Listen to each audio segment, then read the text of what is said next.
Hello' নমস্কাৰ মোৰ মৰমৰ ছাত্ৰ ছাত্ৰীসকল পুনৰাই তোমালোকক মোৰ চেনেললৈ স্বাগতম জনাইছোঁ। আজি মই ক্লাছ 10ৰ বিজ্ঞানৰ আন এটা ভিডিঅ'লৈ উপস্থিত হৈছোঁ। আজিৰ ভিডিঅ'ত মই ক্লাছ 10ৰ বিজ্ঞানৰ চেপ্টাৰ 6 জীৱন প্ৰক্ৰিয়াৰ শেষৰ টপিক, যি টপিকটোৰ নাম হ'ল ৰেচন, ইংৰাজীত কয় এক্সক্ৰিয়েশ্যনৰ বিষয়ে আলোচনা কৰিম। এইটো এটা খুবেই প্ৰয়োজনীয় আৰু আৱশ্যক আমাৰ এটা জীৱন প্ৰক্ৰিয়া। তেনেহ'লে আমি পলম নকৰাকৈ ভিডিঅ'টো আৰম্ভ কৰিছোঁ। সালোক সংশ্লেষণ বা শ্বসন নিৰ্গত হোৱা বৰ্জিত গেছ। সালোক সংশ্লেষণত যিদৰে কাৰ্বন ডাই অক্সাইড অক্সিজেন এৰি দিয়ে, বৰ্জিত গেছ কেনেকৈ কৰে তাক আমি আগতে আলোচনা কৰিছোঁ আগৰ টপিকত। ইয়াৰ বাহিৰেও আন কিছুমান জৈৱিক ৰাসায়নিক প্ৰক্ৰিয়াত উৎপন্ন হোৱা নাইট্ৰজেন জাতীয় উপজাত পদাৰ্থ দেহৰ পৰা নিষ্কাশন কৰাৰ প্ৰয়োজন। আমি আগতে আগৰ টপিকবিলাকত পঢ়িছিলোঁ আমি কিদৰে কাৰ্বন ডাই অক্সাইড হাওঁফাওঁ যোগেদি আমি এৰি দিওঁ, ঠিক আছে। কিন্তু ইয়াৰ বাহিৰেও নাইট্ৰজেন জাতীয় কিছুমান উপজাত পদাৰ্থ আমাৰ শৰীৰত উৎপন্ন হয়। সেই নাইট্ৰজেন জাতীয় পদাৰ্থবোৰো আমি উপজাত মানে যিবোৰ আমাৰ বৰ্জিত পদাৰ্থ, যিবোৰ আমি ওলাই দিব লাগে, নহ'লে আমাৰ দেহত বিভিন্ন ধৰণৰ বেমাৰ দেখা দিব আৰু আনকি আমাৰ মৃত্যু ঘটিব পাৰে। খুবেই প্ৰয়োজন এই উপজাত পদাৰ্থবোৰ নিষ্কাশন কৰা। জৈৱ ৰাসায়নিক প্ৰক্ৰিয়াবোৰে এই উপজাত পদাৰ্থবোৰ দেহৰ পৰা বৰ্জন কৰা প্ৰক্ৰিয়াটোক যি ৰাসায়নিক জীৱৰ ভিতৰত, জৈৱ মানে জীৱ, যি ৰাসায়নিক প্ৰক্ৰিয়াৰে এই উপজাত পদাৰ্থবোৰ দেহৰ পৰা বৰ্জন কৰে, এই প্ৰক্ৰিয়াটোকে ৰেচন বুলি কোৱা হয়। ৰেচন কাক বোলে, ইয়াৰ পৰা এটা প্ৰশ্ন আহিব, ৰেচন কাক বোলে। তোমালোকে ইয়াৰ পৰা ইয়ালৈকে লিখিবা, জৈৱ ৰাসায়নিক প্ৰক্ৰিয়া, যিবোৰ জৈৱ ৰাসায়নিক প্ৰক্ৰিয়াৰ দ্বাৰা দেহৰ পৰা উপজাত পদাৰ্থবোৰ বৰ্জন কৰা হয়, সেই প্ৰক্ৰিয়াকে ৰেচন প্ৰক্ৰিয়া বুলি কোৱা হয়। হৈ গ'ল। এতিয়া বেলেগ বেলেগ জীৱই বিভিন্ন কৌশল অৱলম্বন কৰি এনে পদাৰ্থ দেহৰ পৰা বৰ্জন কৰিব লগা হয়। সকলো জীৱৰে এই যে ৰেচন প্ৰক্ৰিয়া সকলো জীৱই কৰে, উদ্ভিদেও কৰিব পাৰে, প্ৰাণীও কৰিব পাৰে, কৰেই, একোষী জীৱও কৰে। কিন্তু সকলোৰে এই কৌশলটো, যিটো প্ৰক্ৰিয়া, যিটো কৌশল, এইটো বেলেগ বেলেগ। অ'কে। বহুতো একোষী জীৱই সাধাৰণ ব্যাপন প্ৰক্ৰিয়াৰে কোষাৱৰণৰ মাজেদি উপজাত পদাৰ্থ দেহৰ পৰা পাৰিপাৰ্শ্বিকৰ পানীত বৰ্জন কৰে। ওচৰৰ পানীত মানে ব্যাপন প্ৰক্ৰিয়াৰে কৰে। এইটো এটা প্ৰশ্ন আহিব পাৰে, একোষী জীৱই কিদৰে নিজৰ ৰেচন প্ৰক্ৰিয়া সম্পন্ন কৰে। এইটো এটা প্ৰশ্ন, দুটা প্ৰশ্ন আমি পালোৱেই। কিন্তু সচৰাচৰ দেখা বহুকোষী জীৱসমূহৰ ক্ষেত্ৰত এনে কাৰ্যৰ কাৰণে, কিন্তু আমাৰ যিবোৰ বহুকোষী জীৱ আছে, উদ্ভিদ ধৰা, আমাক ধৰা গৰু, ছাগলী, কুকুৰ, মেকুৰী, যিবোৰ আমি দেখা পোৱা বহুকোষী জীৱৰ, সিহঁতৰ এই ৰেচন প্ৰক্ৰিয়াটো সম্পন্ন কৰিবলৈ এটা বিশেষ অংগ থাকে, একোষী জীৱৰ নাথাকে। একোষী জীৱই কি কৰে, ব্যাপন প্ৰক্ৰিয়াৰে এইটো কাৰ্য সম্পন্ন কৰে। তাৰপিছত দিছে মানুহৰ ৰেচন প্ৰক্ৰিয়া। খুব ইম্পৰ্টেণ্ট এইটো এটা টপিক। মানুহৰ ৰেচন প্ৰক্ৰিয়া কিদৰে হয়। এটা প্ৰক্ৰিয়া চলিবলৈ হ'লে কোষবোৰ লগ হৈ এটা কি হয়, কলা হয়, কলাবোৰ লগ হৈ অংগ হয়, আৰু অংগবোৰ লগ হৈ এটা তন্ত্ৰ হয়। কোষৰ পৰা কলা, কলাৰ পৰা অংগ, অংগবোৰৰ লগ হৈ তন্ত্ৰ। কি কি অংগ লাগে মানুহৰ ৰেচন তন্ত্ৰটো গঠন হওঁতে? এযোৰ কি লাগিব, বৃক্ক লাগিব। এযোৰ কি লাগিব, মূত্ৰনলী লাগিব। এটা কি লাগিব, মূত্ৰথলী লাগিব, ইউৰিনাৰী ব্লেডাৰ। আৰু এটা মূত্ৰ নিষ্কাশন নলী লাগিব, ইউৰিথেৰা দ্বাৰা গঠিত আমাৰ মানুহৰ ৰেচন তন্ত্ৰটো। এবাৰ আমি ছবিত চাই লওঁ। এই চোৱা, এইদৰে আমাৰ দুটা কি থাকে, কিডনি থাকে, ঠিক আছে। আৰু দুটা নলী থাকে এই যে এইটো মূত্ৰবাহী নলী বাও নলী আৰু সোঁ আৰু এইটো হ'ল মূত্ৰথলী য'ত গৈ মূত্ৰবোৰ কি হয় জমা হয় ইয়াত যেতিয়া প্ৰেছাৰ হ'ব তেতিয়া এইটো মূত্ৰনলীয়েদি আমাৰ শৰীৰৰ পৰা ওলাই যায় তো ইয়াৰ পৰাই বুজা যায় দুটা বৃক্ক এযোৰ বৃক্ক দুটা বা এযোৰ ক'ব পাৰা এযোৰ কি মূত্ৰনলী এটা মূত্ৰথলী আৰু এটা মূত্ৰ নিষ্কাশন নলী এইকেইটা বস্তুৰে আমাৰ কি হয় মানুহৰ ৰেচন তন্ত্ৰটো গঠিত হয় এইটো 3 নম্বৰ প্ৰশ্ন মানুহৰ ৰেচন তন্ত্ৰটো কি অংগৰে গঠিত হয় এইটো খুব ইম্পৰ্টেন্ট প্ৰশ্ন পৰীক্ষাত আহে তোমালোকে কবা এযোৰ বৃক্ক এযোৰ মূত্ৰনলী এটা মূত্ৰথলী আৰু এটা মূত্ৰ নিষ্কাশনৰ নলীৰ দ্বাৰা গঠিত এতিয়া বৃক্কটো ক'ত থাকে বৃত্তটো আমাৰ পিছফালে মেৰুদণ্ডৰ আৰু কঁকালৰ ঠিক অলপ ওপৰত দেহৰ উদৰ অংশত মেৰুদণ্ডৰ দুয়োকাষে বৃক্ক দুটা অৱস্থিত এইটো এটা 4 নম্বৰ প্ৰশ্ন মানুহৰ বৃক্ক দুটা ক'ত থাকে তোমালোকে লিখিবা এই লাইনটো লিখিলেই ফুল মাৰ্ক পাবা দেহৰ উদৰ অংশত মেৰুদণ্ডৰ দুয়োকাষে বৃক্ক দুটা অৱস্থিত এই বৃক্ক দুটাত উৎপন্ন হোৱা বৃক্ক দুটাত মূত্ৰ উৎপন্ন হ'ব আৰু এই যে দুটা মূত্ৰবাহী নলী দেখিছা এই মূত্ৰবাহী নলীৰ দ্বাৰা আহিব মূত্ৰ আহি এই থলীটোত জমা হ'ব মূত্ৰথলীত জমা হয় আৰু মূত্ৰথলীৰ পৰা নিৰ্দিষ্ট সময়ে মূত্ৰ নিষ্কাশন মূত্ৰটোক পৰিষ্কাৰ কৰা হয় কাৰণ মূত্ৰত বিভিন্ন ধৰণৰ উপযোগী বস্তু থাকে কি কৰা হয় আমি পঢ়িম এই নিষ্কাশনৰ নলীয়েদি দেহৰ পৰা আমি বাহিৰ কৰি দিওঁ এটা মূত্ৰ উৎপন্ন কিদৰে হয় মূত্ৰ উৎপন্নৰ উদ্দেশ্য তেজৰ পৰা উপজাত পদাৰ্থবোৰ আমাৰ তেজত বিভিন্ন বেয়া পদাৰ্থ থাকি যায় কাৰ্বন ডাই অক্সাইডটো আমি হাওফাওৰ পৰা ওলাই দিওঁ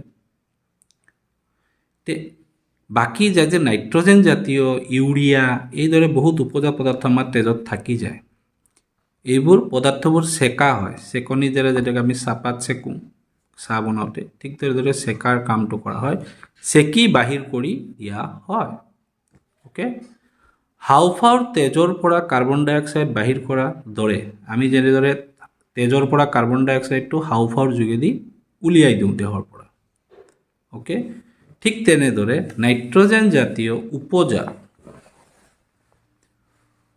পদাৰ্থ ইউৰিয়াটো থাকে নাইট্ৰজেন জাতীয় উপজাত পদাৰ্থবোৰৰ নাম হ'ল ইউৰিয়া তাৰপিছত ইউৰিক এচিড আদি বৃক্কত তেজৰ পৰা আঁতৰ কৰা হয় যেতিয়া আমাৰ ইউৰিক এচিডটো বাঢ়ে তেতিয়া সেই কিডনিত যে ষ্টন হয় ষ্টন হোৱাৰ সম্ভাৱনাটো বেছি আৰু ইউৰিক এচিড বেছি বাঢ়ি গ'লে বৃক্ক দুটা বিকল হৈ যাব পাৰে আৰু বৃক্ক বিকল হ'লে মানুহ নেবাচে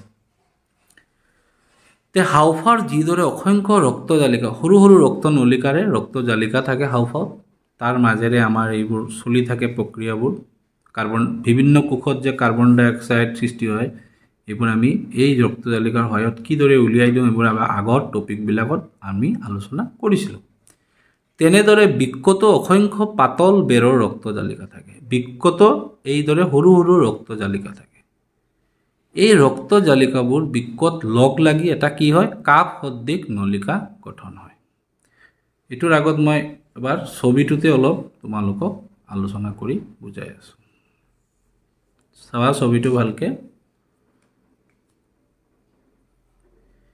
এইটো চোৱা এই যে এই ধমনীৰে আহি অন্তবাহী মানে ভিতৰলৈ ধমনীৰে তেজবোৰ আহিলে আহি এই যে কাপ সদৃশ এই যে দেখিছা এই যে বস্তুটো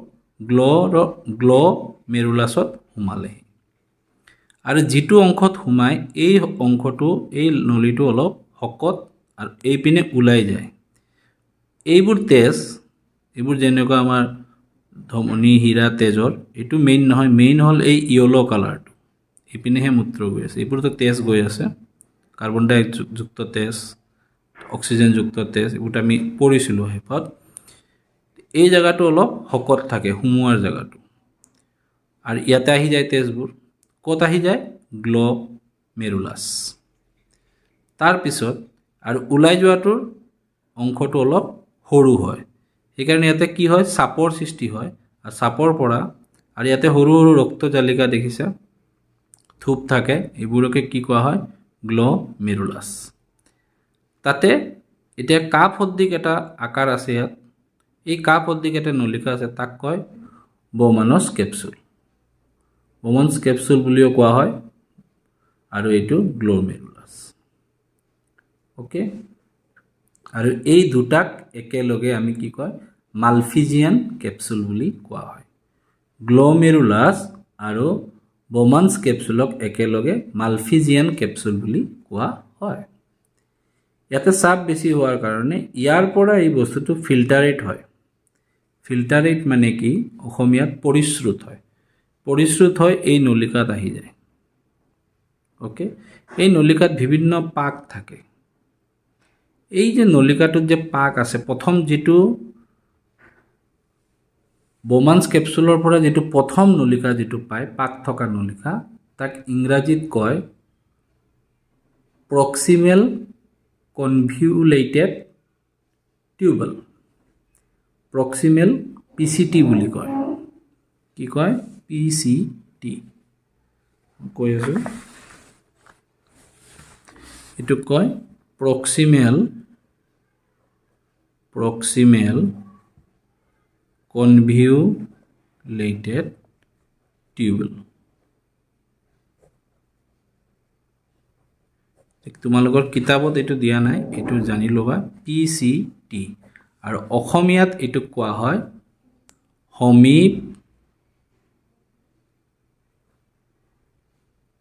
সমীপৱৰ্তী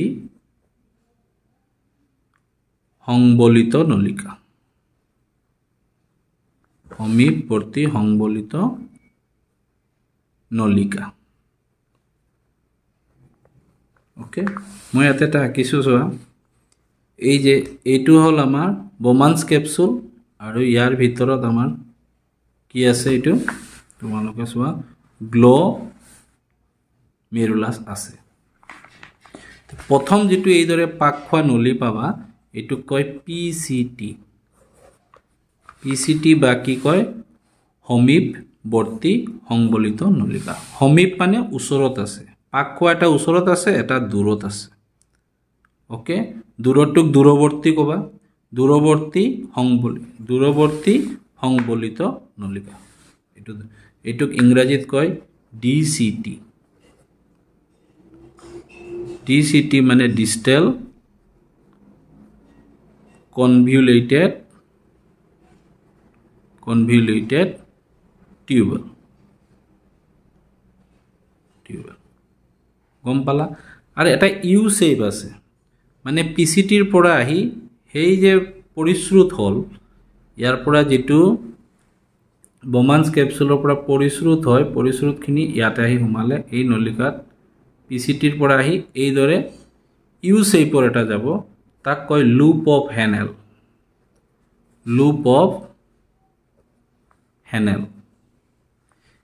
অফ হেনেলৰ পৰা গৈ আকৌ ইয়াতে সোমালে এটো পাক খোৱা একে গঠনটো একে এটো দূৰত আছে কাৰণে এটো ডিষ্টেল আৰু এটো ওচৰত আছে কাৰণে সমীপ এটো দূৰৱৰ্তী এটো ওচৰৰ সমীপৱৰ্তী সংবলিত নলিকা আৰু শেষত গৈ এটো এটা কত গৈ সোমালেগে ডিচিটিৰ পিছত এটো মূত্ৰ সংগ্ৰাহী নলী এটো কি নলী মূত্ৰ সংগ্ৰাহী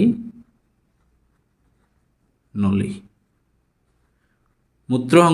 দি গৈ মূত্ৰথলীত সোমাব আৰু এটা কথা এই মূত্ৰ সংগ্ৰাহী নলীত এইদৰে দাগ দেখিছা বহুত আছে মানে ইয়াত বহুত কেইটা নেফ্ৰন লগ লাগি আছে এটোতো তোমালোকক অনুবীক্ষণে ডাঙৰ কৰি দিয়াৰ কাৰণে নেফ্ৰনটো ডাঙৰ দেখিছা এটা বৃক্কত মিলিয়নছ অফ নেফ্ৰন থাকে আৰু প্ৰতিটো নেফ্ৰনৰে এইদৰে মূত্ৰ সংগ্ৰাহী নলী থাকে এইবোৰৰ লগতো এই কাৰণে এইবোৰ এইদৰে দিয়া আছে এইটোৰ লগতো নেফ্ৰন এটা আছে এইটোৰ লগত আছে এইদৰে অসংখ্য থাকে মূত্ৰ সংগ্ৰাহী নলী এটাই থাকিব ইয়াৰ লগত অসংখ্য কি থাকিব নেফ্ৰন থাকিব আৰু এই গোটেইবোৰ নেফ্ৰন এটা বৃক্কত যে মিলিয়নছ অফ নেফ্ৰন আছে, এই নেফ্ৰনবোৰৰ সংগ্ৰাহী নলী এটা, এই নেফ্ৰনবোৰ ইয়াৰ লগত লগ লাগি ইয়াতে আহি এই পুৰা মূত্ৰটো ইয়াতে পেলাব আৰু ইয়াৰ যোগেদি এইটো ক'ত যাব? মূত্ৰথলীত যাব।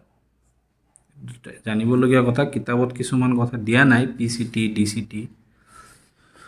এতিয়া মই আকৌ সেই কিতাপৰ ছবিটোত আহোঁ। চোৱা, সংগ্ৰাহী নলী মই যে কৈছিলোঁ, ইয়াৰ লগতে এটা নেফ্ৰনৰ কি আছে? DCT কানেক্ট হ'ব, ইয়াৰ লগতো DCT কানেক্ট হ'ব, ইয়াৰ লগতো DCT কানেক্ট হ'ব। সংগ্ৰাহী নলী কিন্তু এটাই। আৰু ইপিনে ওলাই গৈছে, চোৱা, ওলাই গৈ এইটো হ'ব। বুজি পালা? এতিয়া আমি লাইনকেইটাত আহোঁ। হাওঁফাওত যিদৰে অসংখ্য সৰু সৰু ৰক্ত জালিকা থাকে, তেনেদৰে বৃক্কতো অসংখ্য পাতল বেৰৰ জালিকা থাকে। পাতল বেৰৰ এটা জালিকা থাকিব বৃক্কত।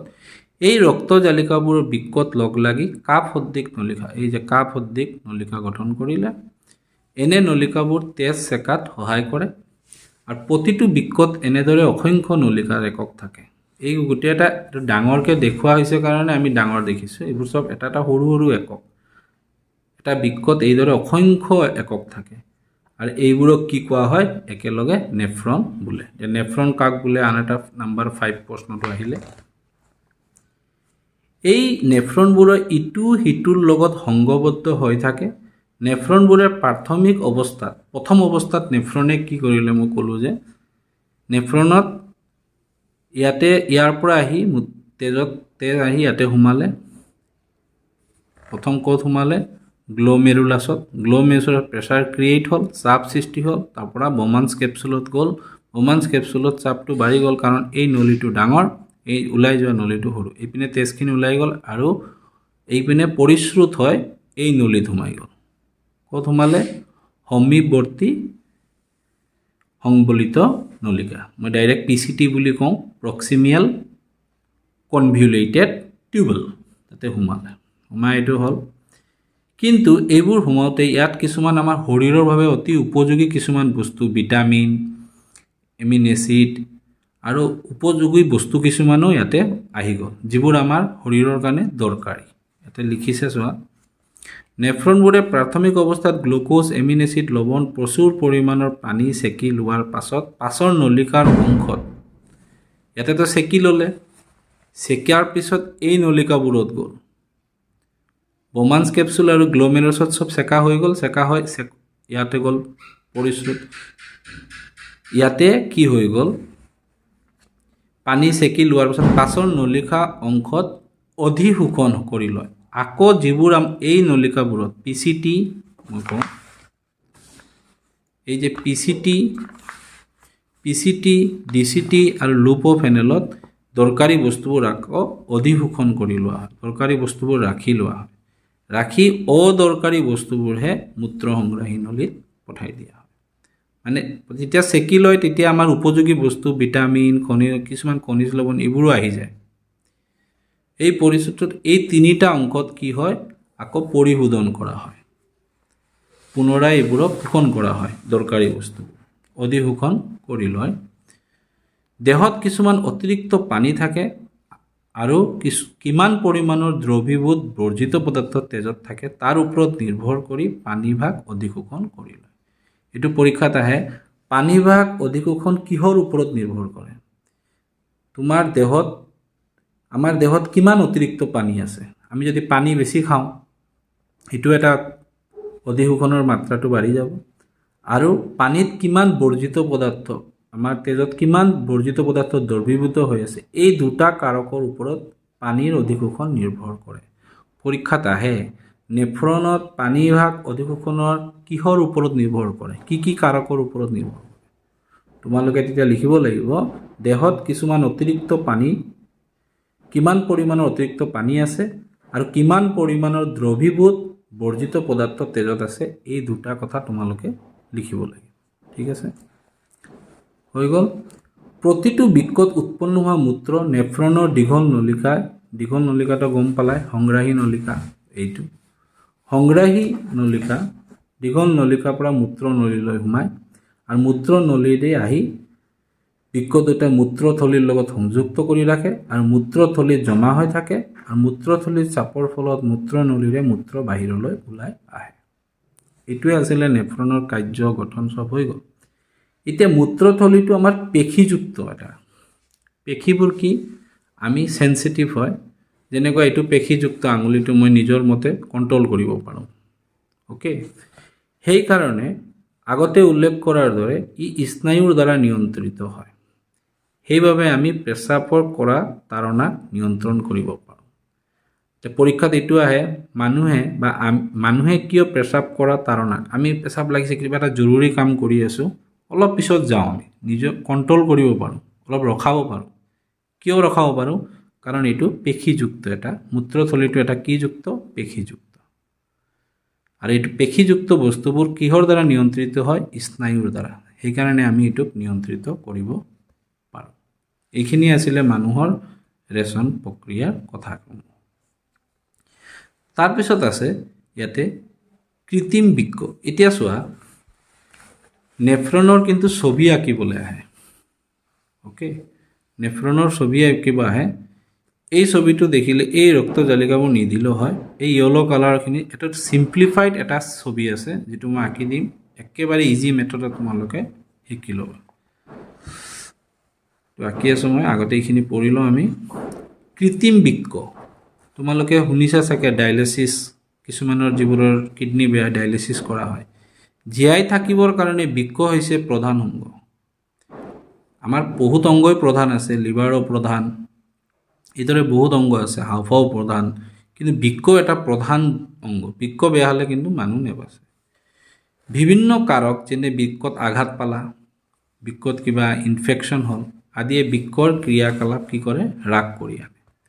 ফলত দেহত কিছুমান বিষাক্ত পদাৰ্থ জমা হয় আৰু প্ৰাণী মৃত্যুমুখত পৰে। মই যে কৈছিলোঁ নাইট্ৰজেন জাতীয় বস্তুবোৰ আমাৰ গাত থাকি যাব। যেতিয়া বৃক্ককেইটা কাৰ্যক্ষমহীন হৈ পৰে, তেতিয়া কৃত্ৰিম বৃক্ক দেহত ৰোপণ কৰিব লগা হয়।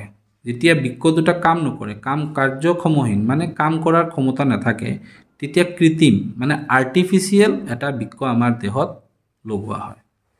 এই কৃত্ৰিম বৃক্কৰ সহায়ত নাইট্ৰজেন জাতীয় উপজাত পদাৰ্থবোৰ ডায়েলাইচিছ কৰি তেজৰ পৰা বাহিৰ কৰা হয়। তো পৰীক্ষাত আহিব পাৰে, যদি বৃক্ক দুটা বেয়া হয়, কি প্ৰক্ৰিয়াৰে দেহৰ পৰা নাইট্ৰজেন উপজাত পদাৰ্থ বৰ্জিত কৰা হয়? খালি এই নামটো মনত ৰাখিবা, তুমি এক্সট্ৰা প্ৰশ্ন নিদিওঁ, ডায়েলাইচিছ আহি যাব পাৰে। আজিকালি মেট্ৰিকত এই ভিতৰৰ বক্সবিলাকৰ পৰাও প্ৰশ্ন দিয়ে, বুজি পাইছা? ডায়েলাইচিছ এনেকুৱা পদ্ধতি, যদি বৃক্ক বেয়া হয়, কৃত্ৰিম বৃক্ক দেহত ৰোপণ কৰা হয় আৰু এই বৃক্কৰ সহায়ত কি কৰা হয়? নাইট্ৰজেন জাতীয় উপজাত পদাৰ্থ দেহৰ পৰা ওলাই দিয়া হয়। এইখিনি ইয়াতে জানিবলগীয়া ইমান বিশেষ একো নাই। আৰু অৰ্ধবেদ্য আৱৰণযুক্ত কিছুমান নলিকাৰে গঠিত কৃত্ৰিম বৃক্ক পাত্ৰ এটাত বেঞ্জালী দ্ৰৱত ডুবাই ৰখা হয়। এইটো ইমান নালাগে। এনে দ্ৰব্য আৰু তেজৰ আশ্ৰিত চাপ একে হয়, কিন্তু ইয়াত নাইট্ৰজেন জাতীয় বৰ্জিত পদাৰ্থ নাথাকে। কৃত্ৰিম বৃক্ক নলিকাবোৰৰ মাজেৰে ৰোগীৰ কৃত্ৰিম বৃক্ক যিটো নলিকা, ইয়াৰ মাজেৰে ৰোগীৰ তেজ যাবলৈ দিয়া হয়। এনে কৰাত ৰোগীৰ তেজত উৎপন্ন হোৱা বৰ্জিত পদাৰ্থবোৰ ব্যাপন প্ৰক্ৰিয়াৰে ভ্ৰমজেলিত সোমাই শোধন হোৱা তেজখিনি পাম্পৰ সহায়ত ৰোগীৰ, যেতিয়া তেজটো পৰিষ্কাৰ হৈ যায়, পাম্পৰ সহায়ত ৰোগীৰ দেহলৈ উভতাই পঠাই দিয়া হয়। এনে ক্ৰিয়া আৰু সাধাৰণ বৃক্কৰ ক্ৰিয়া একেধৰণৰ হয়, কিন্তু ইয়াত অধিশোষণ নহয়। ইয়াত এটা প্ৰব্লেম আছে, দৰকাৰী বস্তুবোৰ যিটো ওলাই গ'ল, ভিটামিন, খনিজ লৱণ, এইবোৰ আকৌ অধিশোষণ নহয়, যিটো আমাৰ ইয়াতে হৈছিলে, এই তিনিটা নলীত যিটো হৈছিলে, PCT, DCT আৰু লুপ অফ হেনেলত যিটো হৈছিলে, ইয়াতে এইটো নহয়। এতিয়া এই লাইনটো তোমালোকে মনত ৰাখিবা। সাধাৰণতে এজন সুস্থ মানুহৰ বৃক্ক, যদি বৃক্কটো ঠিক আছে, 180 লিটাৰ তেজ চেকিব পাৰে, তাৰ বেছি নোৱাৰে, ঠিক আছে। কিন্তু মাত্ৰ 1 লিটাৰ বা 2 লিটাৰ মানহে ৰেচন ক্ৰিয়াত প্ৰয়োজন হয়। চেকে ইমান, কিন্তু বৰ্জন হয় ইমান। কেলে? 180 লিটাৰত আমাৰ ভাল ভাল বস্তু কিছুমান, দেহৰ উপযোগী বস্তু কিছুমান থাকি যায়, এইবোৰ অধিশোষণ কৰি লোৱা হয়, দেখিছা। মাত্ৰ 2-3 লিটাৰহে আমাৰ বৰ্জিত পদাৰ্থ থাকে। এইখিনি আছিলে কৃত্ৰিম বৃক্ক। এতিয়া আমি পঢ়োঁ উদ্ভিদৰ ৰেচন ক্ৰিয়া, এইটোত আমি মানুহৰ পঢ়িলোঁ। উদ্ভিদে কিদৰে কৰে? উদ্ভিদতো জীৱ, সিহঁতৰো উপজাত পদাৰ্থৰ সৃষ্টি হয়। উদ্ভিদে ৰেচন ক্ৰিয়াত প্ৰাণীতকৈ কিছু বেলেগ ধৰণৰ কৌশল অৱলম্বন কৰে। এইটো পৰীক্ষাত আহে, উদ্ভিদে কি কি কৌশল অৱলম্বন কৰে, অকল কৌশলকেইটাৰ নাম তোমালোকে মনত ৰাখিবা। সালোক সংশ্লেষণ প্ৰক্ৰিয়াত উৎপাদিত অক্সিজেনকো বৰ্জনীয় পদাৰ্থ, সালোক সংশ্লেষণত কি কৰে? অক্সিজেনটো ত্যাগ কৰে আৰু কাৰ্বন ডাই অক্সাইডটো লয়। এইটো বৰ্জিত পদাৰ্থ হিচাপে গণ্য কৰা হয়। সালোক সংশ্লেষণ প্ৰক্ৰিয়া এটা আছে। আমি ইতিমধ্যে উদ্ভিদে অক্সিজেন কাৰ্বন ডাই অক্সাইড কেনেকৈ বিতৰণ কৰে তাৰ বিষয়ে আলোচনা কৰি আহিছোঁ। সৰু ক্লাছত তোমালোকে পাইছা, বাৰে বাৰে পাই আহিছা, এইটোতো জানিলাই। আৰু এটা আছে, উদ্ভিদে বাষ্পমোচনৰ সহায়ত, উদ্ভিদৰ গাত যদি অতিৰিক্ত পানী হৈ যায়, তাৰ বিভিন্ন কাণ্ড, পাত এইবোৰত পানী ওলায়, তাৰ পৰা পানীখিনি ওলালে, অতিৰিক্ত পানীখিনি, আৰু এইবোৰ সূৰ্যৰ তাপত বাষ্পীভূত হৈ যায়গৈ। এই প্ৰক্ৰিয়াটোকে বাষ্পমোচন এটা প্ৰক্ৰিয়া। উদ্ভিদে ৰেচন ক্ৰিয়া কৰাৰ এটা প্ৰক্ৰিয়াৰ নাম পাই গ'লা, বাষ্পমোচন। ঠিক আছে। অন্যান্য বৰ্জিত পদাৰ্থৰ ক্ষেত্ৰত উদ্ভিদে অতিৰিক্ত পানীখিনি এই বাষ্পমোচন প্ৰক্ৰিয়াৰে কৰে। ইয়াৰ উপৰিও অন্যান্য কিছুমান উপজাত পদাৰ্থ আছে। উদ্ভিদে প্ৰকৃততে সিহঁতৰ দেহৰ মৃত কোষ, যিবোৰ কোষ মৰি যায়, সেই কোষৰ যিবোৰ কলা, সেই কলাৰ যোগেদি সিহঁতে উলিয়াই দিয়ে। আৰু কেতিয়াবা পাত যে সৰি পৰে, কোষটো মৰি গ'লে পাতটো সৰি পৰিলে ন, সেই পাততো কোষ থাকে, এই পাতত কোষবোৰ মিলি পেলাই এটা কলা হয়, তাতো সেই পাতৰ অংগৰ যোগেদিও সিহঁতে ৰেচন ক্ৰিয়া সমাধা কৰে। পানীখিনি, অতিৰিক্ত পানী আমি কি কৰোঁ? পেচাবৰে ওলাই দিওঁ, ঘামেৰে ওলায়, আৰু সিহঁতৰ উদ্ভিদৰ কিহেৰে ওলায়? বাষ্পমোচনেৰে উলিয়ায়।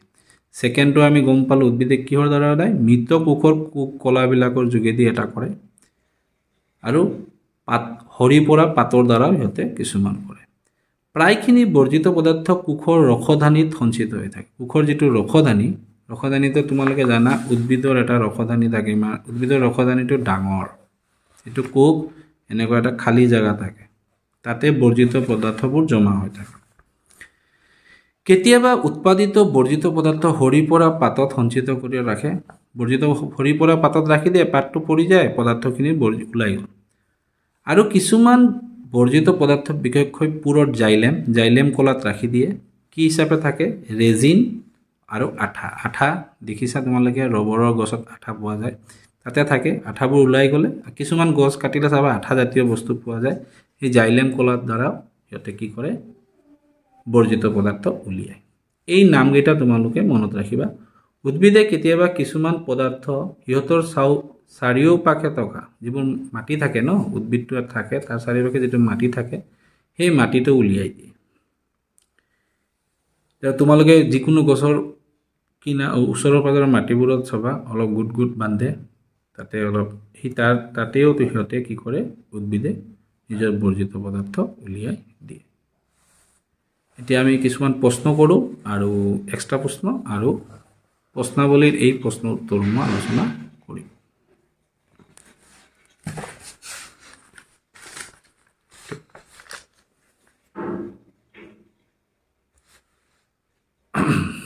আজিৰ প্ৰথম এক্সট্ৰা প্ৰশ্ন হ'ল, ৰেচন কাক বোলে?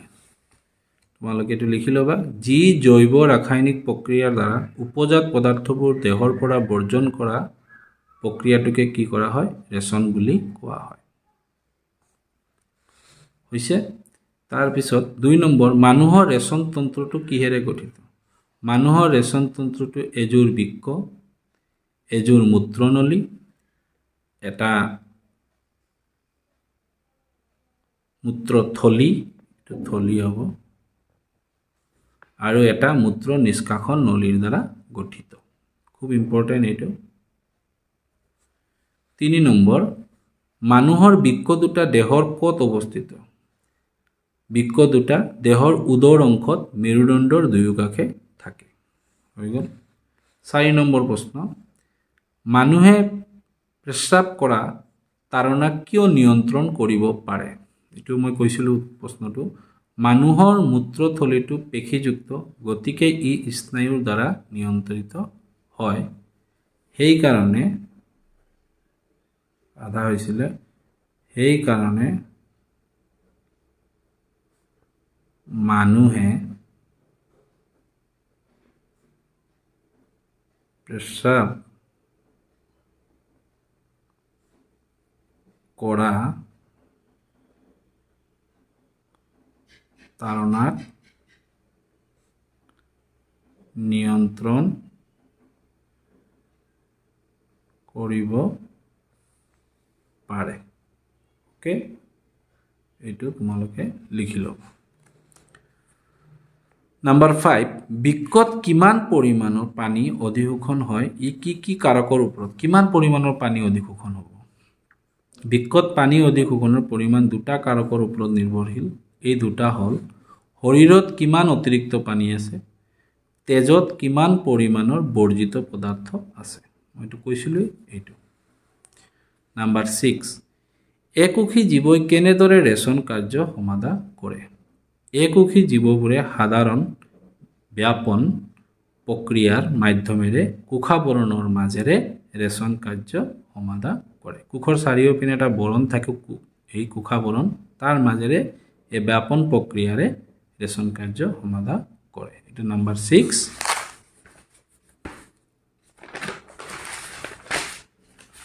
নাম্বাৰ 7, বৃক্কৰ, এইটো খুব ইম্পৰ্টেণ্ট, পৰীক্ষাত 1 মাৰ্কৰ আহে। বৃক্কৰ কাৰ্যকাৰী আৰু গঠনৰ প্ৰাথমিক একক কি ক'বা? নেফ্ৰন। হৈ গ'ল। এতিয়া আমি পাঠভিত্তিক প্ৰশ্নাৱলীৰ প্ৰশ্নটো কৰোঁ। ইয়াত চোৱা, নেফ্ৰনৰ গঠন কি লিখিবা? বৃক্কত অসংখ্য পাতল বেৰৰ সৰু সৰু ৰক্তজালিকা থাকে। এই ৰক্তজালিকাবোৰ বৃক্কত লগ লাগি কাপ সদৃশ নলিকা গঠন কৰে। প্ৰতিটো বৃক্কত এনেধৰণৰ অসংখ্য নলিকাৰ একক থাকে। এইবোৰক কি কয়? নেফ্ৰন বোলে। নেফ্ৰনৰ মুখ্য অংশবোৰ হ'ল গ্ল'মেৰুলাছ, বমনাছ কেপচুল আৰু দীঘল সংগ্ৰাহী নলিকা।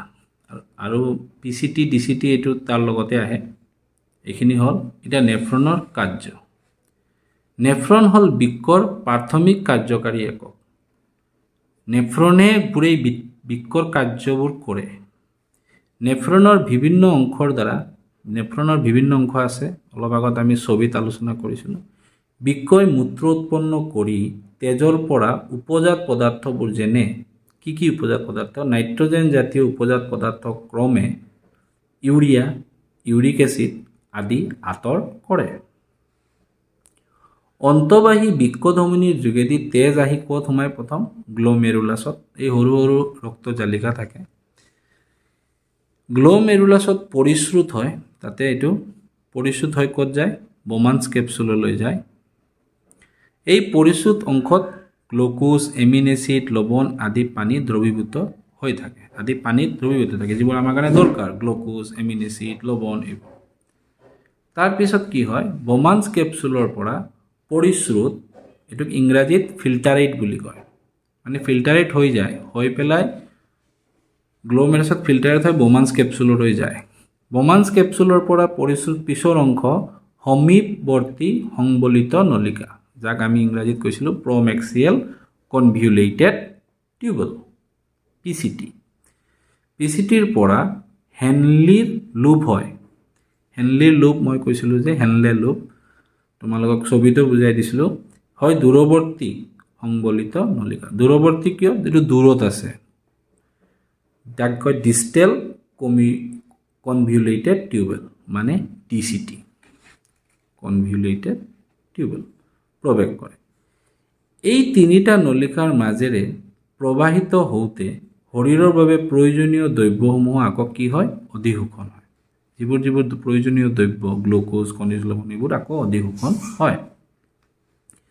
অধিশোষণৰ পিছত, অধিশোষণ কৰি ল'লে, তাৰপিছত সমীপৱৰ্তী সংবলিত, যিটো সমীপৱৰ্তী সংবলিত আছিলে নলিকা, মানে ডিচিটিৰ পৰা মূত্ৰ সংগ্ৰাহী নলিকালৈ যায়। মই দেখাই দিছিলোঁ ছবিত, আৰু এবাৰ দেখাই দিওঁ। এই চোৱা, ডিচিটিৰ পৰা মূত্ৰ সংগ্ৰাহী নলিকা। এই তিনিটা অংশ, পিচিটি, লুপ অফ হেনেল আৰু ডিষ্টেল কনভিউলেটেড টিউবেলত কি হয়? অধিশোষণ হ'ব।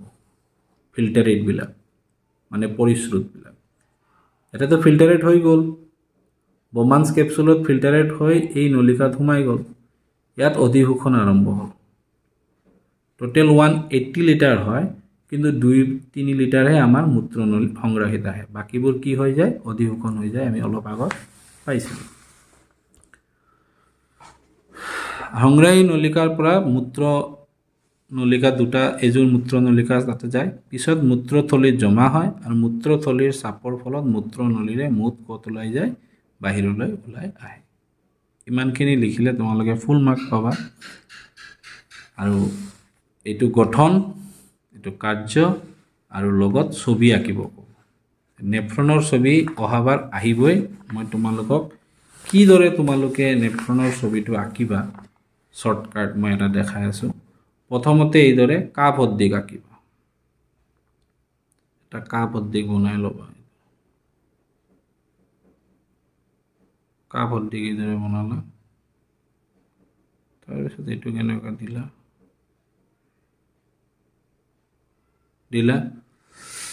তাৰপিছত ইয়াৰ পৰা এটা ধমনী এইটো অলপ শকত দিবা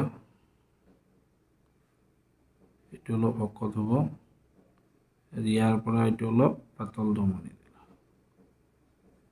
এইটো শৰ্টকাট কাপ হৈ গ'ল ইয়াতে কিছুমান ৰক্তজালিকা থোপ দিলা হ'ল এই নলিকাটোত অলপ পকাবা এইদৰে তোমালোকে যিমান পাৰা পকাবা পকা এইটো এইদৰে ইউ শেপ আহিব এইদৰে অতি সহজে তোমালোকে আঁকিবা কিতাপৰটো অলপ এইদৰে তোমালোকে বনাই ল'বা আহিব ইউ শেপ আহি এইদৰে যাব তাৰপিছত এইদৰে তোমালোকে আঁকিবা আঁকি এইটো আকৌ এইদৰে পাক খাব তোমালোকে এইদৰে পাক খুৱাই দিবা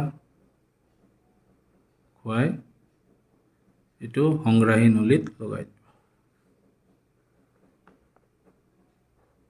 সংগ্ৰাহী নলীততো বহুত নেফ্ৰন লাগে কৈছিলোঁৱেই এইদৰে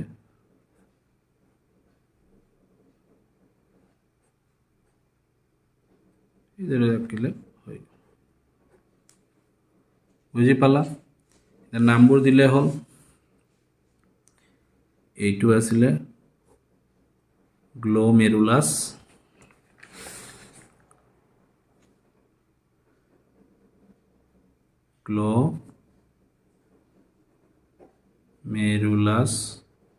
হৈ গ'ল এইটো কি আছিলে সমীপৱৰ্তী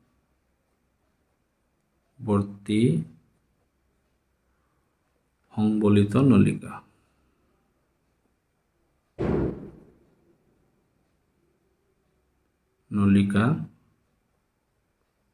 যাক আমি কি কওঁ PCT আৰু এইটো হ'ল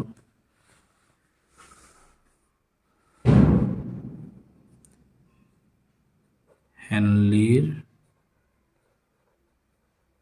লুপ আৰু এইটো হ'ল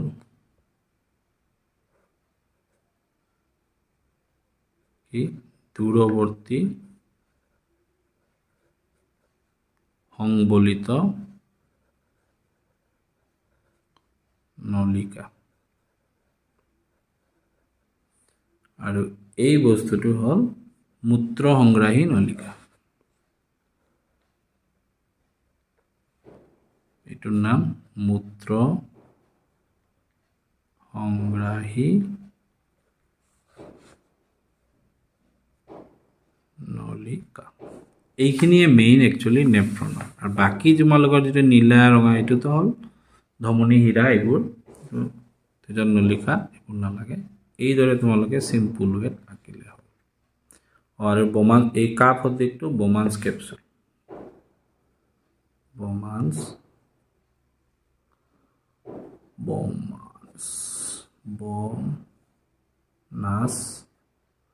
কেপচুল বমনাস কেপচুল এইদৰে তোমালোকে ছবিটো আঁকিবা ইয়াত দিব পাৰা এইদৰে তীৰ চিন দি দিবা এইদৰে আহিছে এটা ধুনীয়াকৈ আৰু আঁকিবা মই খালি শৰ্টকাটটো শিকাই দিলোঁ এইদৰে আহি ইয়াতে গৈ আছে এইদৰে তোমালোকে ছবিটো আঁকি ল'বা এইটো কি এইটো হ'ল অন্তবাহী বৃক্কধমনী অন্তবাহী বৃক্কধমনী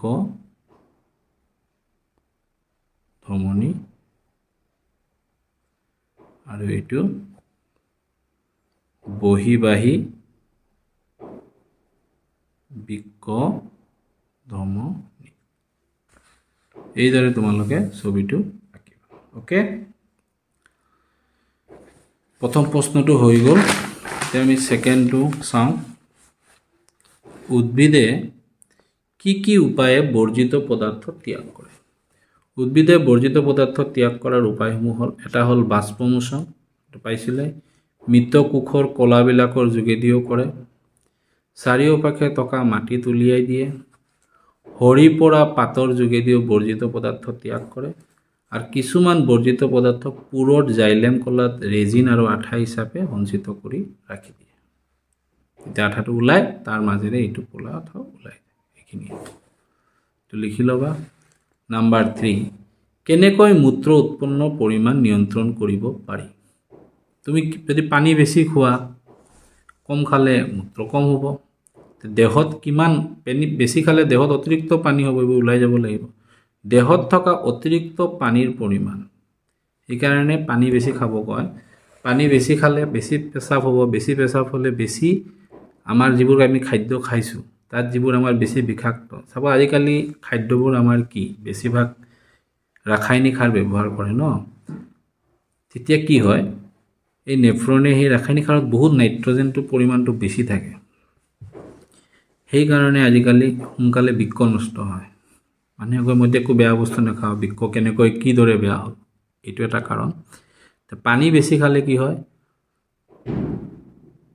চাকনিটো বেছি হয় বৃক্কই কাম ভালদৰে কৰে তেতিয়াই নাইট্ৰজেন জাতীয় বস্তুবোৰ আমাৰ গাত নাথাকে আমাৰ দেহাটো ঠিক থাকে ওকে দেহত থকা অতিৰিক্ত পানীৰ পৰিমাণৰ ওপৰত নিৰ্ভৰ কৰিব আৰু দ্ৰৱীভূত হৈ থকা বৰ্জিত পদাৰ্থৰ পৰিমাণৰ ওপৰত নিৰ্ভৰ কৰি মূত্ৰ উৎপন্নৰ পৰিমাণ নিয়ন্ত্ৰণ কৰিব পাৰি